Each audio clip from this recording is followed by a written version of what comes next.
Саламатсыздар, құрметті көрермендер. Арнада антикорлайв жобасы сіздермен Нұрбек Набиев, серіктестік департаментінің бас сарапшысы. Бүгін біз агенттіктің ақпараттық ағартушылық штабының пандемия кезіндегі қызметі туралы сұхбаттасамыз. Бұл мақсатта Ақмола облысынан агенттіктің ақпараттық ағартушылық штабы жетекшісінің орынбасары, Ақмола облысының департаменттің бірінші басшысы Арман Тілекесұлы Бердалин қосылып отыр. Ассалаумалейкум, Арман Тілекесұлы. Алейкум ассалам. Здравствуйте, уважаемые зрители. В эфире программа Антикорлайв. С вами Нурбек Набиев, главный эксперт департамента партнерства. Сегодня будем беседовать на тему деятельности информационно-пропагандистского штаба агентства в период пандемии.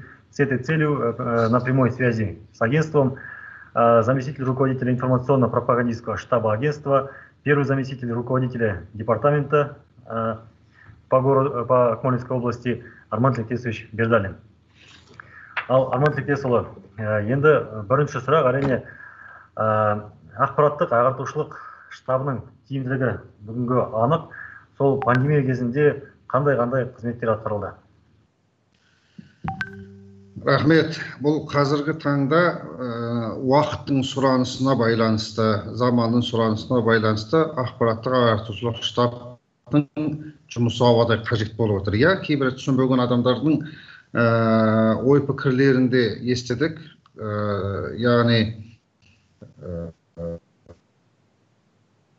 ақпараттық жұмысты емес, нақты жаңағы істерге көшіңіздер, неге ұстамайсыздар деген секілді жалаң пікірлер де болды. Бірақ бұл жерде біздің айта кететініміз, агенттіктің негізгі ұстанымы жемқорлардың қолына жаңағы кісен салып, темір тордың ар жағына тоғыта беру емес. Біздің негізгі ұстанымыз ауырып еміз дегенше ауырмайтын жол іздеу болғандықтан, оның бірден бір құралы ол ақпараттық ағартушылықпен айналысу. Яғни орысша достучаться до каждого дейді ғой. Біз әрбір адамға ой саларлық дүние айтуымыз керек. Содан кейін мына қазақта жалпы алдынан өту деген бір керемет үрдіс бар. Біз барлық мемлекеттік қызметшісі, яғни басшысы болсын, қосшысы болсын, әрқайсының алдынан өтіп, параны алмаңыздар, параны бермеңіздер деген бір насихат жұмысымыз жасау керек. Ал егер осы ескертуге де тоқтамаса, қазақтың тағы бір керемет сөзі бар, өз обалың өзіңе деген. Сондықтан да біздің негізгі миссиямыз, негізгі мақсатымыз барлық қазақстандыққа емес, әр қазақстандыққа осыны жеткізу. Бұл жерде заңның алдында параны алған адам ғана емес, параны алған басшы ғана емес, яғни шенеунік қана емес, параны берген қарапайым адам да тең дәрежеде жауапқа тартылатынын да біз осында халыққа да айтып жатырмыз. Баяғыда бір ақынның сөзі бар еді, ішірткісін өздері беріп алып, ішкіш дейді, несіне мені халық дейді. Сол секілді параны өзіміз беріп, соны алуға өзіміз жағдай тудыратын болсақ, ол да әділетсіздік болатын еді. Сондықтан да бұл жерде біз екі жаққа да бірдей айтып отырмыз. Яғни қызым саған айтам, келін сен тыңданың керімен, біз барлық мемлекеттік қызметшілермен осындай жұмыстар жасап отырмыз. Сондықтан да бұл өте қазіргі таңда агенттіктің қолға алып отырған, дер кезінде уақытылы қолға алып отырған үлкен шаруасы. Ал ақпараттық ағартушылық штаб қандай жұмыс жасалды деген жаңа сұрағымызға байланысты, бұл жерде оның құрамында екінің бірі емес, ол жерге жаңағы бірегей азаматтардың басы құралып отыр. Яғни елге есті сөз айталатын азаматтарға біз үндеу тастаған болатынбыз. Сол қазіргі таңда сол біздің агенттіктің айналасына небір қоғам белсенділері, қоғам өкілдері осыған тартылып, осымен жаңағы жүгімізді бөлісіп, ауырымызды көтерісіп жатыр. Бұл жерде Алаштың аяулы ақсақалы, қоғам және мемлекет қайраткері Мырзатай Жолдасбеков бастаған, танымал кинорежиссер, драматург, жазушы Ермек Тұрсынов қостаған қаншама елдің белгілі азаматтары осы жаңағы ақпараттық ағартушылықпен айналысып жатыр.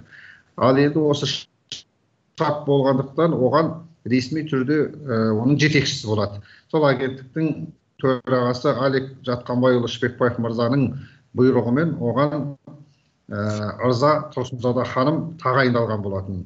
Өте сөзі де, ісі де жоғарғы деңгейде ұйымдастыру қабілеті бар. Осындай аяулы қазақтың аяулы қызы осы штабқа жетекшілік етіп жатқан қуантады. Яғни ол кісі саналы ғұмыры Мәскеуде өткенімен бізді төл өнерімізбен қайтадан қауыштырған белгілі атақты этнодизайнер, президент алтын сапа сыйлығының иегері, құрмет орденінің кавалері, атағы алты атанға жүк болатындай осындай аяулы қазақтың қызы, ердің жүгін, елдің жүгін көтеріп жүргендігі қуантады. Сондықтан осы кісілер бастаған, біз мына агенттіктің атынан сол кісілермен бірге қаншама жаңағы кездесулер, оның үстіне мына қазір мына пандемия кезінде заманың түлкі болса тазы болып шал дейді. Қазір онлайнға көштік. Сосын осы интернетті пайдаланып, қаншама жаңағы өңірлердегі құралған штабтар, осы республикалық штабтың астында осылардың барлығы күні түні талмай осындай ақпараттық насихат жұмыстарын жүргізіп жатыр. Ол жаңағы Instagram болсын, Facebook болсын, басқа да мүмкіндіктердің барлығын пайдаланып, әрбір облыстың атқамінер азаматтары жаңа республикалық деңгейден бөлек осылардың барлығы осыған бір үйдің баласындай бірігіп үлкен жұмыстар жасап жатыр. Арман Тілекесұлы, енді сіз Ақмола облысында қызмет жасап жатырсыз. Былай халықпен тығыз қарым-қатынаста былай мұң-мұқтажын біліп жатырсыз. Жалпы халық қалай қабылдап жатыр осы бастаманы, жұмысты, осы ақпараттық ағартушы штабының жұмысын? Енді жаңа айттық қой, бір кері сөйлеп, кері тартатын адамдар да болады, жоқ емес. Бірақ бұл жерде жөн жобаны түсінетін, істің мәнін түсінетін, көпті көрген көне көздерден бастаған қаншама азаматтар осыны өте жақсы жылы қабылдап жатыр. Себебі бұны біз қабылдасақ та, қабылдамасақ та, бұл біздің ұлттық кодымыз әрі беріден алатын болсақ. Себебі кейбір мемлекеттер өзінің жемқорлықтарымен, яғни асып, дарға асып, немесе атып, мәңгілік жаңағы бір қамаққа алу деген сияқты әркім өзінің бір тәсілдерін қолданып жатыр. Демек, біз бұл жерде арыдан бері қарайтын болсақ, біз сөзге тоқтаған халықпыз. Тәрбиеге тал бесіктен мән берген халықпыз.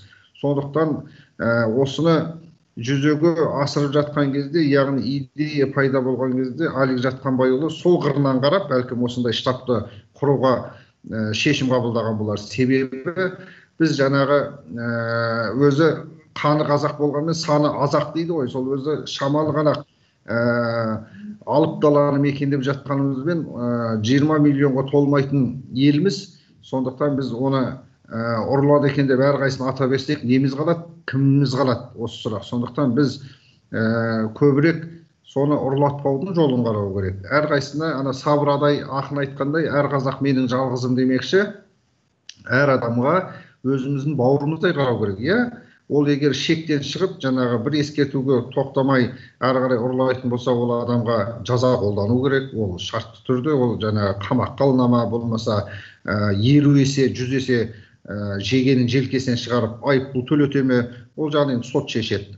Ал біздің мақсатымыз бұл жерде көбірек әр адамға біріңді қазақ, бірің дос, көрмесең істің бәрі бос деп Абай атамыз айтпақшы, әрқайсысына өзіміздің бауырымыздай, өзіміздің досымыздай қарауымыз керек. Сондықтан кім өзінің бауырының, кім өзінің досының темір тордың ар жағында отыруын қалайды, ешкім қаламайды. Сондықтан әрқайсысына сол кез келген шенеунік, ол министр болсын, әкім болсын, оның қарамағында істеп отырған азаматтарға болсын, біз сондай тұрғыдан қарау керек, сондай көзқараспен қарау керек. Және кім баяғыда Қиясбай айтпақшы, оған Абайдың көзімен емес, Қиясбайдың көзімен қараңызшы дегендей, біз әрқайсысына бауырмалдық көзбен қарау керек. Ертең осы азамат шырылдап, бір білмей ойланбай жасаған бір іс үшін опық жеп, ертең өмір бойы өкініп жүрмейтіндей, біз оған қызмет жасауымыз керек, ескертуіміз керек. Сонда ғана біз жаңағы, мен өзімнің қызметкерлерім айтам, біз осы бізге сеніп тапсырылған облыстағы әрбір азаматқа жеткізуіміз керек. Егер ертең біреу ұсталынып жатса, біз өзімізді кінәламайтындай, іштей кінәламайтындай қап, егер мен осыған осы сөз жеткізгенде, бәлкім ол тоқтар еді дейтін бізде бір сезім болмау керек. Егер біз ескертсек, онда біз өзімізді жаңағы кінәлай алмаймыз. Ал егер ескерте алмай қалсақ, сонда бұл бізге де үлкен сын болғалы отыр. Сондықтан да біз мына қазір сіз сұрап жатқандай өңірде адамдар қалай қабылдап жатыр десеңіз, бұл жаңағы еңбектеген сәбиден еңкейген қарияға дейін жөнін білетін жаңағы азаматтарды айтып жатырмын. Осыған өте бір дұрыс көзбен қарап отыр. Себебі бәрі де біледі. Біз сөзге тоқтаған жаңа айттық қой, баяғыдағы рухани жаңғыру деп жатырмыз ғой, өткен күндерімізге көз салатын болсақ, ол кезде бір ауылды бір ақсақал билеуші еді дейді. Мысалы, бір ақсақалдың сөзінен аспайды. Яғни ақсақал ол қария, оның ақылы дәрия, ол керемет жаңа бір ауыз сөзбен елдің бәрін тоқтатып отыратын болған, бір ауыз сөзбен ұрлықты тыятын болған, ауыз сөзбен қорлықты тыятын болған, тентегін тезге салып отырған. Сол секілді жаңағы бізге де осындай елге есті сөз айта алатын қариялары болсын, жасы болсын, өзі де жаңағы қолы ары таза болған азаматтарды көбірек жанымызға топтастыру керек. Ақылдың артықшылығы болмайды. Қазір міне осы карантин, пандемия кезінде осы онлайн режимінде жұмыс жасасақ, ертең бұл да қара бұлт мәңгі басымызда үйіріліп тұрмас. Бір күні осы да пандемияда бітер. Сол кезде онлайннан офлайнға көшіп, тікелей, себебі жүзбе-жүз кездескенге жетпейді екен. Себебі тіпті кейде мына БКС-тер өткізіп жатады ғой, байқап отырасың, біреу сөзін тыңдап жатады, біреу телефон шұқылап отырады, кім немен айналысып отырғанын көрмейсің ғой. Сондықтан және бет көрсе жүзі ұялады демекші, сен бетпе-бет отырғаннан кейін ол сөзің өтімдірек болады. Сондықтан да мына енді тезірек осы ашылса, осы қауіп сейілсе, онда қайтадан мына өңірлерге шығып, жүзбе-жүз кездесулерді жандандыру керек деп ойлаймын. Әрине. Арман Тілекесұлы, жаңа сіз сөзіңізде ұлттық код деген сөзді пайдаландыңыз. Жалпы қазақ халқында осы ұрпақты тәрбиелеу, парасаттылыққа баулу жолында қандай ұлттық кодты пайдаланған және бүгінгі күні қалай ол жұмысты қарастырған дұрыс? Өте жақсы сауатты сұрақ. Бұл ұлттық кодтан біз айырылмауымыз керек. Бұл біздің қанымызда бар.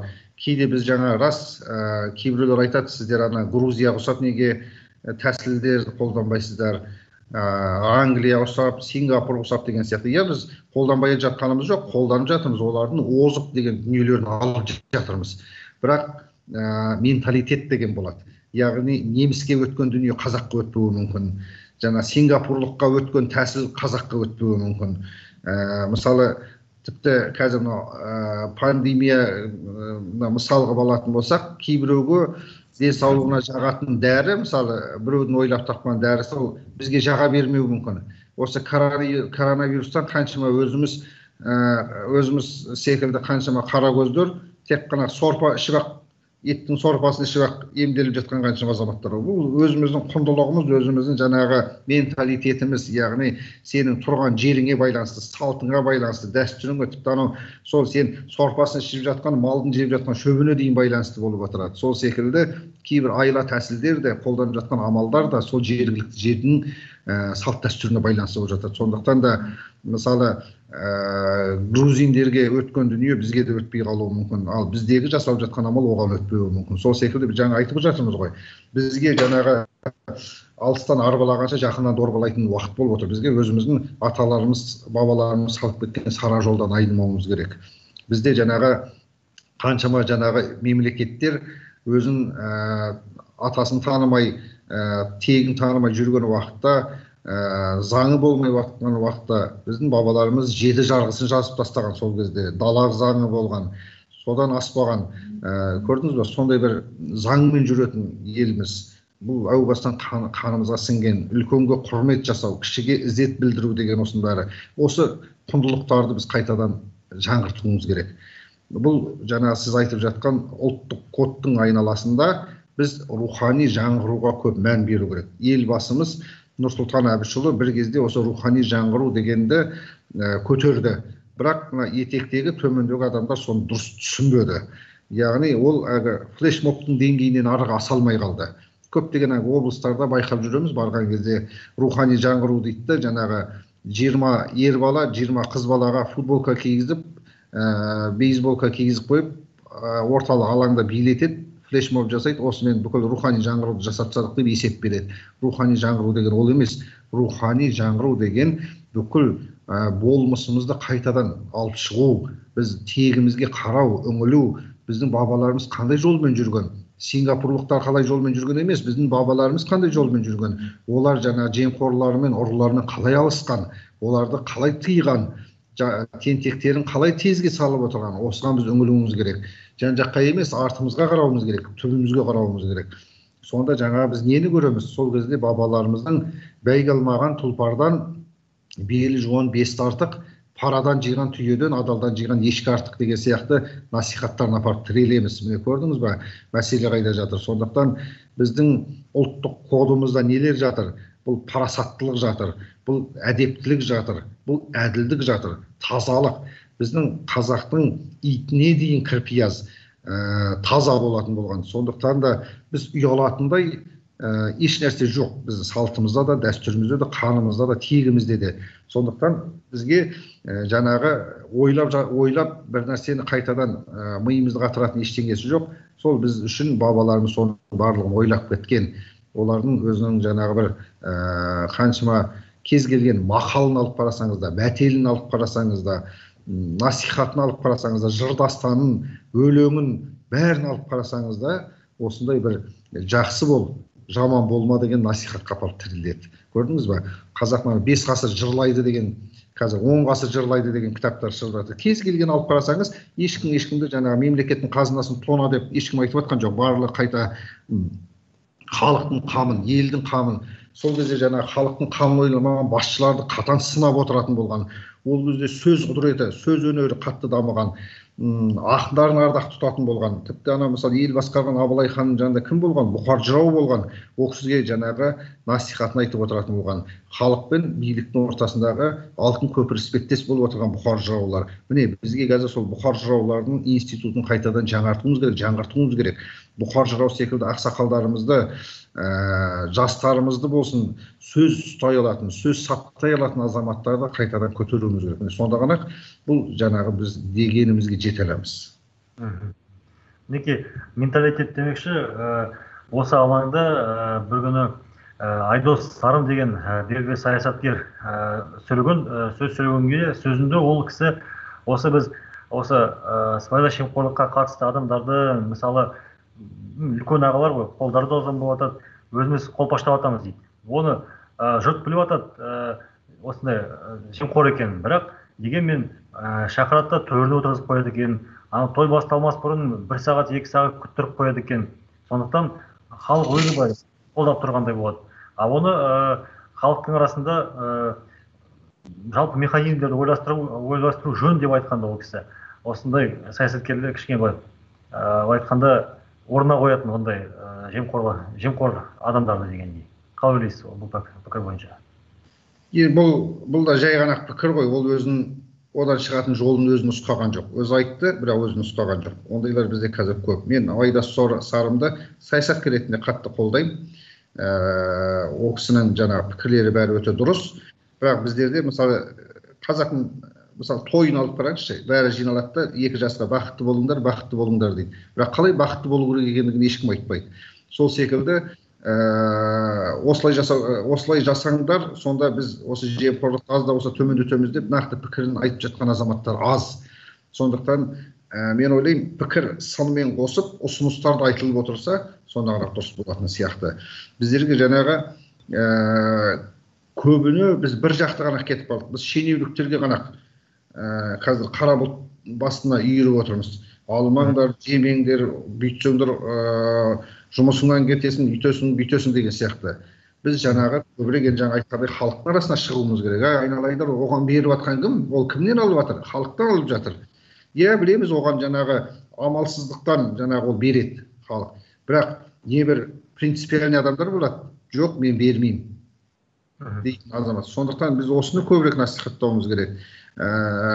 Мысалы кеше ғана бір адамдармен сөйлесіп жатырсақ, жаңағы 2 адамның әңгімесіне құлақ түріп тыңдағам, соны жаңағы бір айтады, сіз өзіңіз жаңағы ГАИ тоқтатқанда ақша беріп құтылатын адамсыз ғой дейді да, мысалы, бірін бірі жаңағы біліп отыр. Сол секілді кім немен айналысып отырған, сол секілді өзің беріп отырғаннан кейін сол ГАИ қызметкерлерін жемқор деп айтудың өзі қиын. Себебі соған жағдай тудырып тұрған өзіңізсіз. Соны алуға мәжбүрлеп отырған. Ал алдыңа жаңа ал деп ақша беріп тұрса, кез келген адам ақшаны көрген кезде екі ойлы болып қалады. Көрдіңіз бе? Сондықтан да мен бұл жерде мемлекеттік қызметкерлерді ақтап алайын деп отырғаным жоқ. Қайсысын болсын шекесі шылқып отырған шамалы, жетісіп отырған шамалы. Сондықтан да бұл жерде біз көбірек халыққа көбірек насихат айту керек. Мен олармен кездескен кезде, кісілер жалпы қарапайым халықпен ұжымдармен кездескенде, маған айтамын, Ермек Тұрсыновтың сөзі бар ғой, мы уже своих детей проиграли деген. Енді біз қазіргі осы толқынды тәрбиелей алмасақ та, келе жатқан толқынды тәрбиелеуге толыққан мүмкіндігіміз бар. Себебі бәлкім сіздің үйде, бәлкім біздің үйде, бәлкім осы көрермендердің үйінде болашақ әкімдер өсіп келе жатқан шығар. Болашақ министрлер өсіп отырған шығар. Біз білмейміз, иә? Сондықтан да ертең сол мемлекеттік бір мекеменің тізгінін ұстайтын азаматтар өсіп келе жатуы мүмкін. Сондықтан қазірден бастап үйіңізде әр азамат ең алдымен өзгеге сын айтпай, ең алдымен өзін және өзінің отбасын түзейтін болса, сонда ғана бабаларымыздың отан отбасынан басталады дегенге біз сонда ғана қол жеткіземіз. Отбасын түзе, сонда отан түзеледі. Басқасында миыңды қатырмай-ақ қой. Әрқайсың өзіңнің отаныңа жаныңа шықса, отбасыңды түзе болуың керек. Сонда ғана біз жаңағы дегенімізге жетеміз. Жалпы енді Арман Тілектес, осы пандемия басталмай тұра, осы қаншама неке ойлар айтылып отыр, енді халықпен қарым-қатынас жасадыңыз ғой. Қай аумақтарға бардыңыздар? Барған кезде сіз сонда ауыл-ауылдарға да бардыңыздар. Сонда енді пандемия біткеннен кейін осы жұмысты қалай жалғастырасыздар? Рахмет, біз расында да жаңа тілге тиек болған азаматтармен, жаңа республикалық штабтағы сол кісілермен Қазақстанда бір емес екі қайтара айналып шықтық. Барлық өңірлерге барып шықтық. Аудандарға, тіпті жаңағы астаналық қаншама шенеуніктердің аяғы басып көрмеген ауылдарға дейін бардық. Себебі бұл агенттік төрағасының сондай тапсырмасы, сонау қиырдағы шеттегі жатқан ағайындарға барып, осы насихатты жеткізіңіздер деген тікелей тапсырмасы бойынша біз шалғайдағы жатқан көптеген ауылдарға дейін де бардық. Тек қана облыс орталығындағы әдемі жерлермен өте шыққанымыз жоқ, көзімізбен көрдік, жағдайларын көрдік. Ол жердегі пікірлерімізді айттық, ол жерге сындарымызды айттық деген өзінде біз жаңағы Қазақстанның барлық өңірлерін аралап, сол жерде мемлекеттік мекемелер, соның ішіндегі ең жаңағы жемқорлық фактілер көп анықталған мекемелерге барып кездесулер жасадық. Яғни кеше ғана әріптестері жаңағы әріптестерінің қолына кісен салынған адамдарға барып насихат айтқан кезде біз жаңағы нені айтамыз?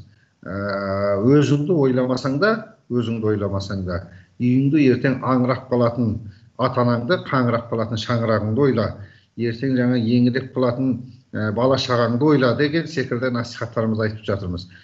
Пайдасын ойлағандар пара береді, арсыздар ақша көрсе ала береді, өтінем адал болса айналайын, біздерге байлық емес бала керек деген секілді кез келген адамдарға біз осы жанды жерінен тиіп тұрып айтып жатырмыз. Себебі мен өз басым осы өңірлерді аралап жүргенде қаншама мысалдарды көрдік. Жаңағы тұтқындалған, осы жемқорлықпен қылмыс әшкереленген қаншама азаматтардың зерттеп көріп едім.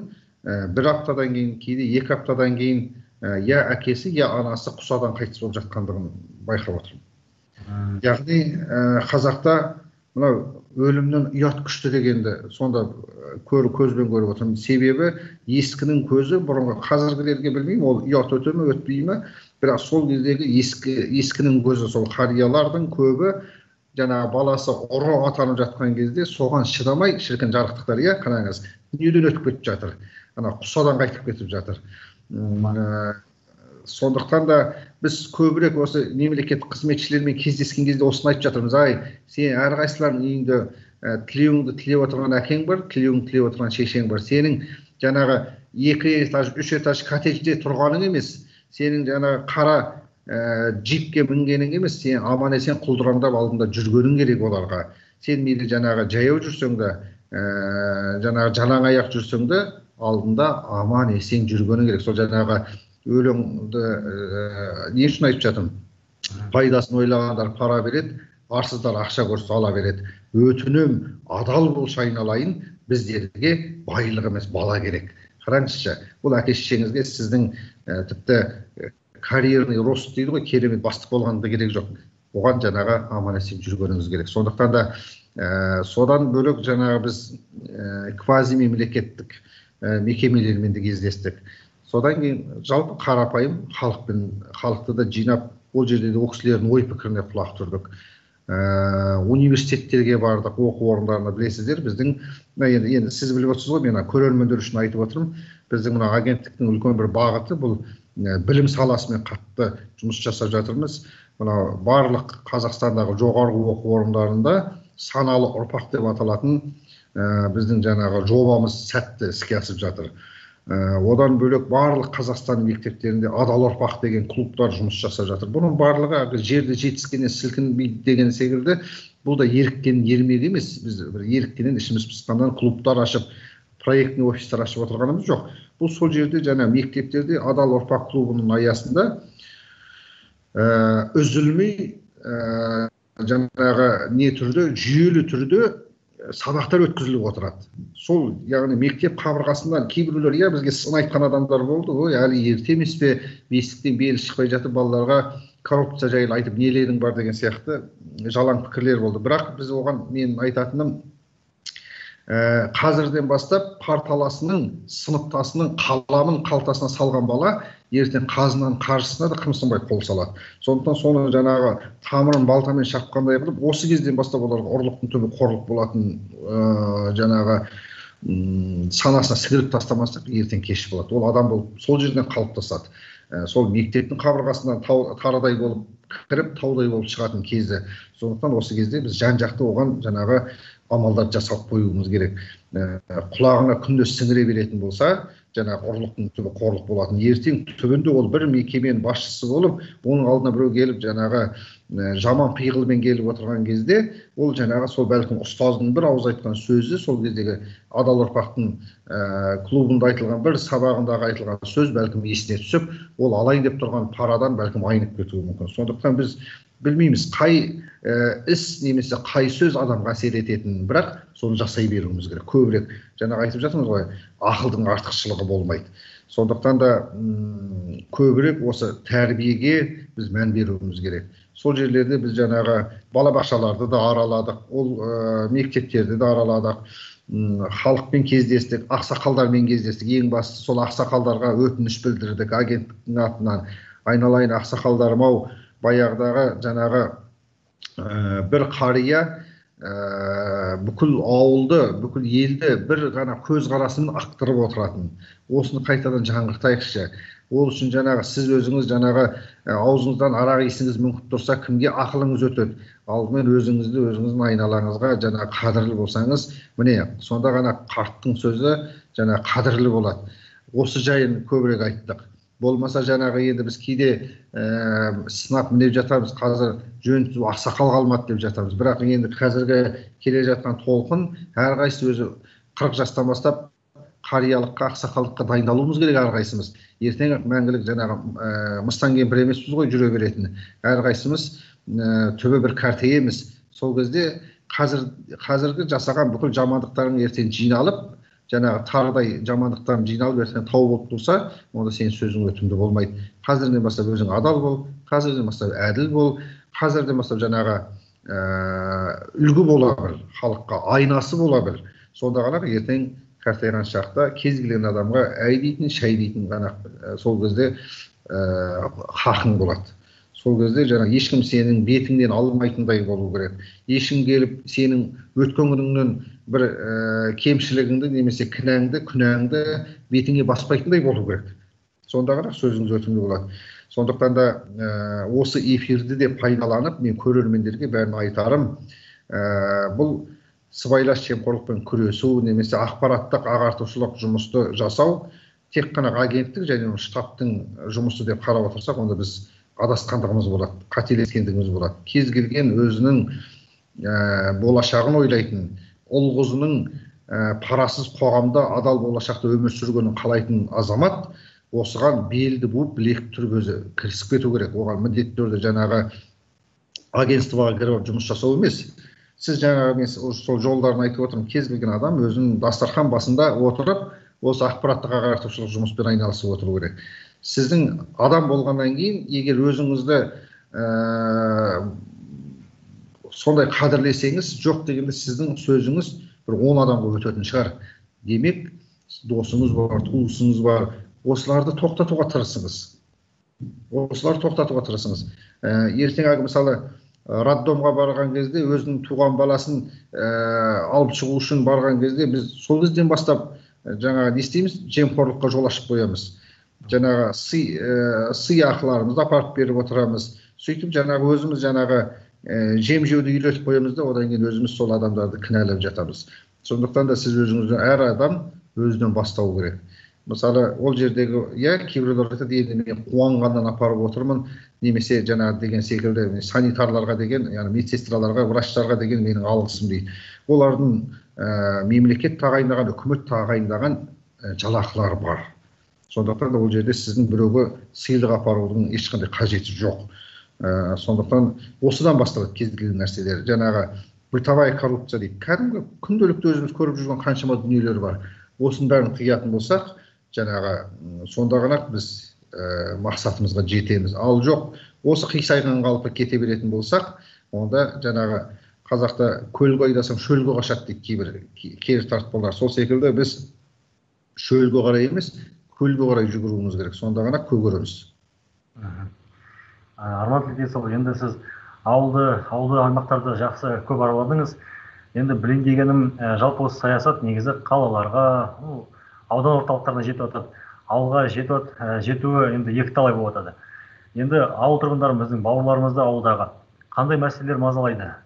Қандай мәселелер толғандырады? Өйткені біз білеміз ғой, ауылда енді негізгі осы селолық әкім немесе мектеп директоры деген адамдар негізгі үкіметтің өкілдері болып тұрады. Бірақ егер елге жаны ашып тұратын адам болса, кәдімгі қолдап көмектеседі, адал қызмет етеді. Егер ол жемқорлау болса, не болса, онда халықты қанатып жатады, қиналдыртады. Осындай мәселелер қалай шешуге болады? Қандай мәселелер толғандырады?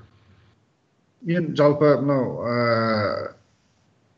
бәріне көпке топырақ шашудан аулақпын, бірақ кейбір адамдардың жұмысына қарап қарным ашады, шынымды айтсам. Себебі бір заводной ойыншық секілді, болмаса бір робот секілді, программированный робот құсап, бір ғана жұмыспен ғана айналысады, болды. Мысалы, мен бір жылдары осы облыстық аттестация өтті ғой, бүкіл жалпы республика бойынша Б корпусының мемлекеттік қызметшілері аттестациядан өтті. Сол кезде мен ол кезде осы Ақмола облысында жүрген кезде сол комиссияның мүшесі болдым. Сол мемлекеттік қызметшілерден, осы Ақмола облысында барлық мемлекеттік қызметшіден емтихан қабылдадық, аттестациядан өткіздік. Сол кезде ауыл әкімдеріне мен қойған сұрағым: сіз ауылға не істедіңіз? Сіз ауылыңызға не істедіңіз деген сұрақ қоямын. Сол кезде ол кісілер бүйтіп жауап береді: мен су тарттым, мен свет тарттым. Осыны ғана айтады. Мен айтамын, ол жерде сіз болсаңыз да, болмасаңыз да ол жерге свет тартылады, су тартылады, себебі оған республикалық бюджеттен қаржы қарастырылған, бөлінген. Ол жерде сіз тек қана көпір секілді ана жерден алып, мына жерден өткізіп беретін. Бірақ сіз өзіңіз әкім ретінде ұйымдастыру қабілетіңізді көрсетіп, не істей алдыңыз? Міне мәселе осында. Менің мысал ретінде айтатын болсам, мынау Жамбыл облысы Шу ауданында бір ауылда Найман деген бір досым бар. Сол бір ауылдың әкімі.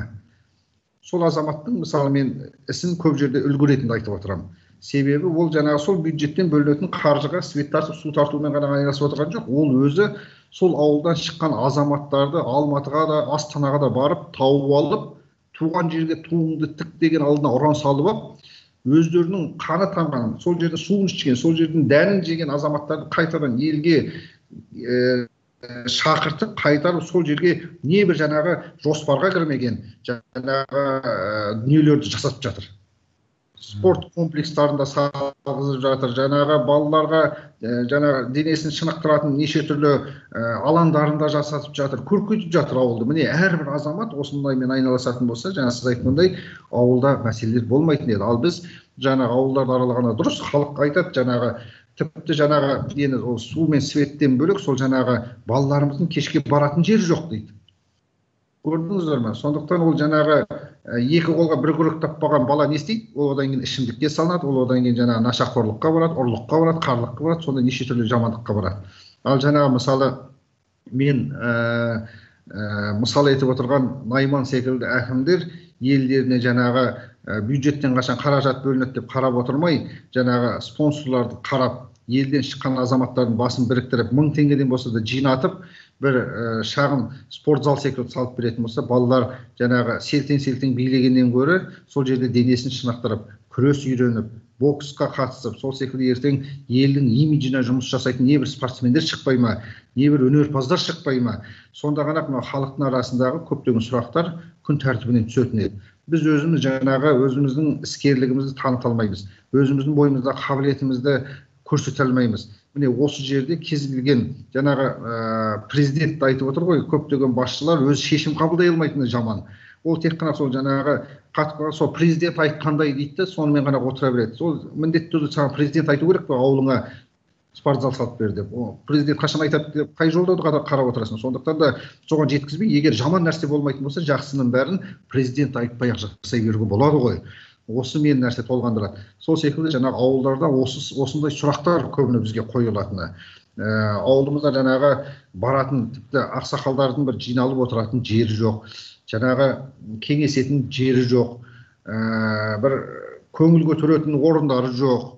Кезінде бәрі талапайлап, жұлмалап жеп атқан кезде сол жаңағы қылдай бөліп алып, сол кездегі басшылар клубында жаңағы мәдениет сарайы болсын, мәдениет үйін болсын, барлығын жаңағы тіпті одан кейін ешкім жүрген жеріне шөп шықпайды деген сондай жексұрындар болатын болған.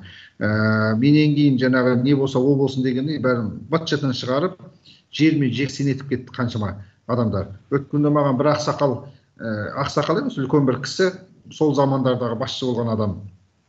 Ой, қазір жемқорлықпен күрес не болып жатыр, жемқорлық деген күшейіп жатыр ғой дейді да. Сонда мен ол кісіге айтып жатырмын, бұның барлығы сіздерден қалған үлкен мұра бізге, жаман мұра.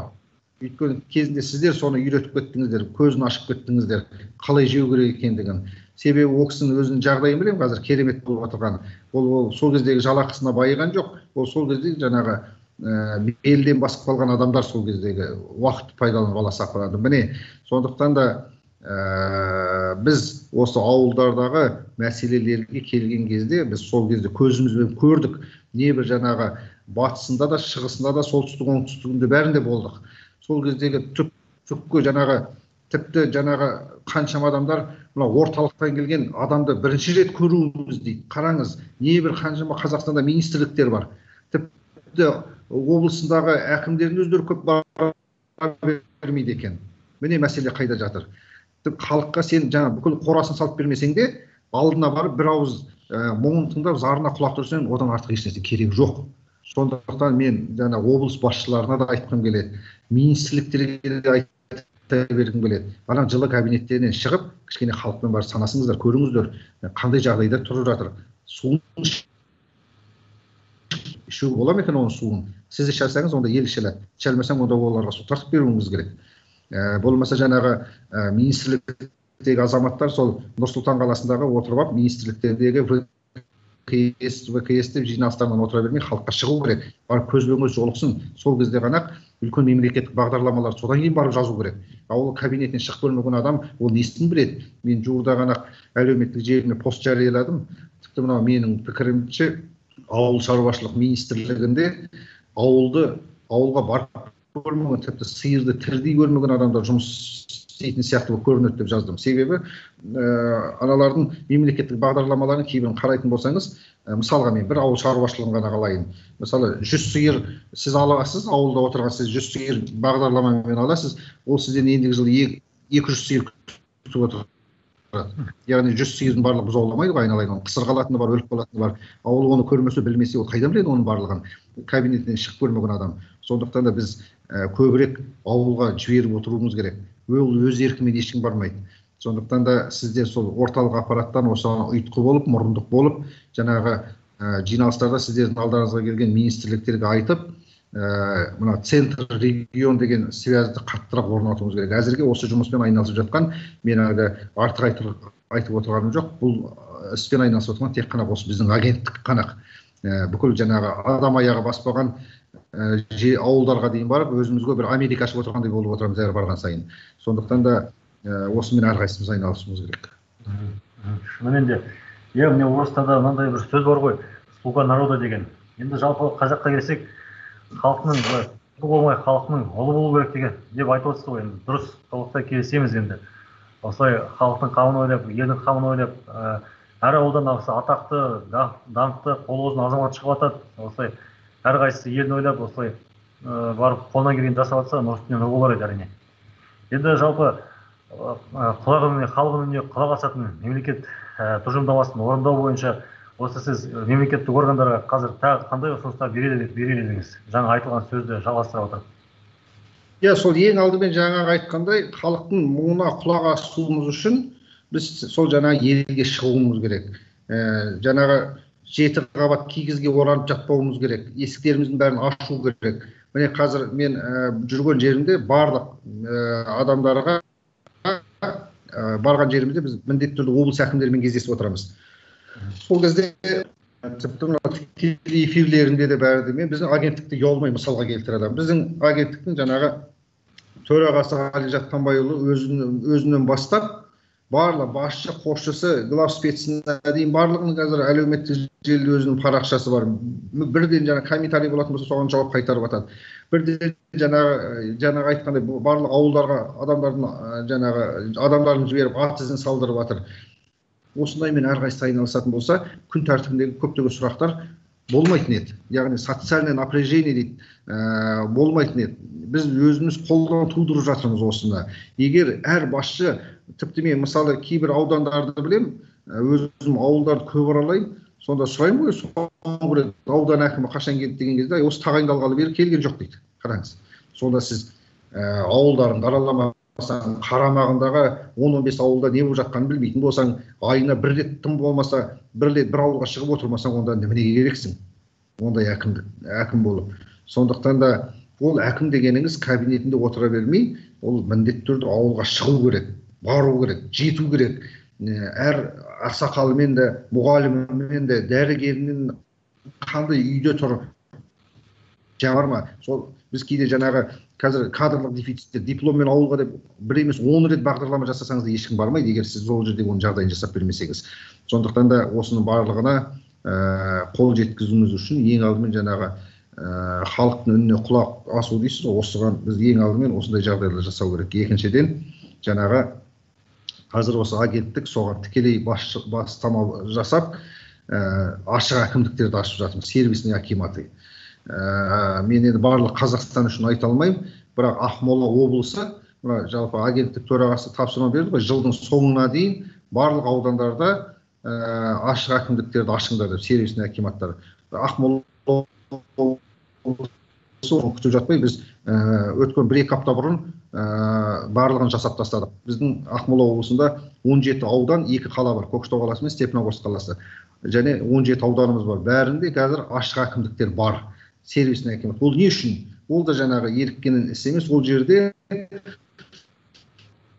адамдарды жаңағы кабинет аралатпай, есік жағалатпай, бір жерден қызмет көрсету. Сол жерде мен открытиялардың жаңағы ашылу салтанатына өзім де барып жүрдім, қызметкерлерім де барып отырды. Сол кезде жаңағы сол жердегі қызмет көрсететін азаматтарға айтатыным, сен әр адамға өзіңнің әкеңдей, өзіңнің ағаңдай, өзіңнің анаңдай қара, мейірімділік таныт. Сен ауылдан бір құжатқа бола келген адамға әкіреңдеп сөйлейтін болса, әкесіндей адаммен әкіреңдеп сөйлейтін болсаң, төбен көкті тіреп тұрса да, аяғын жерді тіреп тұрса да, мемлекет қызметте оған ондай адамға орын жоқ. Әр адамға сен жылы қабақ танытып, оны сандалтпай, тіпті сенің сұрағың болмаса да, апа, қазір мен сізге оны көмектесіп жіберем, ағатай, қазір отыра тұрыңыз деп, сол жерде бір аудандық бір акиматтың ішінде отырған адамдар ғой, тездетіп осының жұмысын жасап берсе, ешкім тақтан түсіп қалмайды. Ешкімнің жаңа қадірі төмендеп қалмайды, ешкім кем болып қалмайды. Қайта үлкеннің ауылдан келіп отырған жаңағы қарияның болсын, қайсысының болсын, жасының болсын, кәрісінің болсын, еркегі болсын,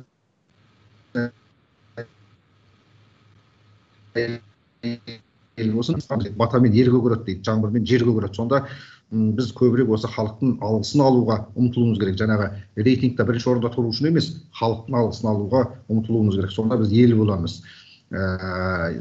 Жаңағы халықтың үніне құлақ асудың тағы бір мәселесі, жаңағы мына бүкіл сервисін акиматтардан бөлек қазір open space-тарды ашып жатырмыз. Ол жерде біз ашықтығымызды көрсетуіміз керек. Халыққа одан басқа еш нәрсе керек жоқ.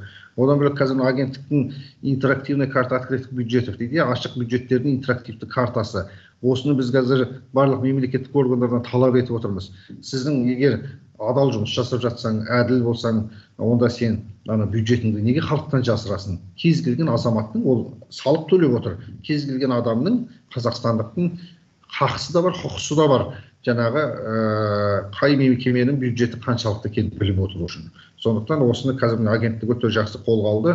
Президент осыны қолдады. Осы өткенде жолдауда да осы мәселе бәрінде айтылып жатыр. Осы бюджеттің барынша ашық болуын қамтамасыз ету керек. Сонда ғана біз мемлекеттік органдар, мемлекеттік қызметшілер халықтың сеніміне сонда ғана ие боламыз. Халықтың жан айғайына құлақ түру деген осы.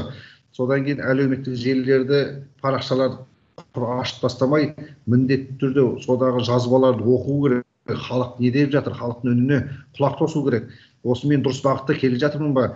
Шапқаның жөні осы екен деп далаңдап айдалаға шаба бермей, халықтан сұрау керек, осы мен дұрыс шауып келе жатырмын ба, әлде басқа жаққа бұрылып кеттім ба деген секілді. Сонда халық өзі дұрыс жолға салады. Оңға қарай кеттің, солға қарай кеттің деген секілді. Сондықтан да ал біздегі қазір көптеген мемлекеттік қызметшілер әйтеуір шабу керекті біледі. Бірақ қайда шабу керек екендігін білмей шаба береді. Сол кезде сол жұмысында нәтижеде болмайды. Сондықтан сырт көз сыншы, халықпен пікірлесіп отыруымыз керек. Халық қалт айтпайды дейді, қазақтың сөзі бар. Сондықтан да көптің көзі сыншыл керек. Біз сол жан-жағымызға қарап, елден сұрап отыруымыз керек. Осы мен жұмысына қандай кемшіліктер кетіп жатыр. Оны сұрағаннан ешкім жаңа кем болып қалмайды. Менің ойым, менің пікірім осындай. Рахмет, Арман Тектесұлы. Көп мәселелерді айтып өттіңіз. Жалпы осы біздің сұхбатқа тікелей эфирде өтіп отыр. Халық пікірлерін білдіріп отыр. Егер қолыңыздан келіп жатса, осы Фейсбукке кіріп, халыққа одан кейін кішкене өз атыңыздан жауап берсеңіздер, осы комментарийлерге енді 40-тан астам комментарий түсті мінекей. Эфир уақыт шектеулі. Жаңа өз бөлісуінде деп қосылған, біз жауап береміз қазір барлық сұрақтарға. Сосын осы эфирді пайдаланып халыққа тағы айтқым келіп отыр, артықшылығы жоқ қой. 14-24, қараңызшы, оп-оңай, міне 4-ақ цифрдан тұрады. 14-24 деген жедел желіміз бар. Тәулігіне 24 сағат, аптасына 7 күн жұмыс жасайды. Ол жерде небір жаңағы осы агенттіктің қызметкерлері күні-түні талмай отырады. Сондықтан да бір сұрақтарыңыз болатын болса, толғандырып жүрген, немесе бір жемқорлық фактісінің куәгері болсаңыздар, тікелей хабарласыңыздар. Сол жерге бірден жаңағы қай өңір екендігін сол жерге өздері бағыттап, біздерге сол хабарлама түсіп отырады. Сондықтан елдің ертеңіне алаңдайтын болсақ, елеңдейтін болсақ, осыған қатты мән берейік. Айналамызға айтайық. Қазір барлық мекемелерге ілік қойдық қой 14-24. Бәлкім біреу асығыспен өтіп бара жатып, қабырғада не жазылып тұрғанын көрмеуі мүмкін. Өйткені не көп қазір хабарламалар көп. Сондықтан осыны ауызша шай басында, дастархан басында, қонақта, телефон арқылы сөйлесіп отырсақ та бір-бірімізге, ай, осындай 14-24 деген жедел желі бар екен. Соған хабарласып отырайық. Bir mekemелерде, мемлекеттік органдарда бір кемшілікті көрсеңіздер, сіздерге дұрыс қызмет жасамай жатса, біздерге осының барлығына хабарлап отырсаңыздар, біз әрқашан сіздерге қызмет жасауға дайынбыз. Рахмет, Арман Тектесұлы. Осылай уақытыңызды бөліп, біздің сұрақтарымызға көңіл бөліп жауап бергеніңізге көп-көп рахмет. Сәттілік тілейміз, қызметіңізге амандықпен жүздескенше. Сау болыңыз. Рахмет, аман болыңыздар.